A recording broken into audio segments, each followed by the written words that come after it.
একটা বাচ্চা মেয়ে তার মাকে জিজ্ঞাসা করেছে, মা দাদার আর আমার ক্ষেত্রে নিয়মটা আলাদা কেন? তুমি আমাকে যতদিন ধরে পেটে ধারণ করেছো, দাদাও ঠিক তোমার পেটেতে ততদিন ধরেই ছিল। তুমি আমাকে যতটা পরিমাণ দুগ্ধ পান করিয়েছো, দাদা সম পরিমাণ দুগ্ধ পান করেছে। অথচ তোমার মৃত্যুর পরে আমি যদি এই বাড়িতে থাকি, আমাকে দাদার সঙ্গে 12 দিন ধরে অসৌচ পালন করতে হবে। আর আমার বিয়ের পরে যদি তোমার মৃত্যু হয়, তাহলে আমাকে কিন্তু 3 দিনের মধ্যে তোমার সকল শোকের মায়া ত্যাগ করতে হবে। এটা কেন?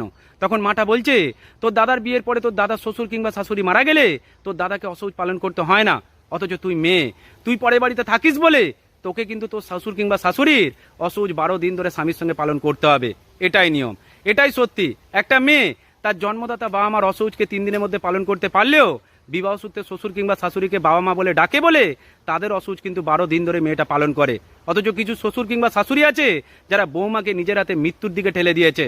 সেই সকল শ্বশুর শাশুড়ির উদ্দেশ্যে এটাই বলবো, নিজের মেয়ের প্রতি গুরুত্ব কমিয়ে দিন বিয়ের পরে, বরং ছেলের বিয়ে দেওয়ার পরে বৌমাকে নিজের মেয়ের মতো করে ভালোবাসুন। নিজের মেয়ে আপনার 3 দিনের জল উদ্ধার করলেও নিজের বৌমা কিন্তু 12 দিন ধরে অসৌচ পালন করে আপনাকে পাশে রাখবে, সেবা করবে। সুতরাং শ্বশুর শাশুড়ির সেবা করা মেয়েদের যেমন কাজ, শ্বশুর শাশুড়ি উচিত বৌমাকে নিজের মেয়ের মতো করে ভালোবাসা। এতে কিন্তু সম্পর্ক সুন্দর হবে, মেয়েটাও পরের বাড়িতে গিয়ে সুন্দর করে বাঁচতে পারবে। ভালো থাকবেন সকলে।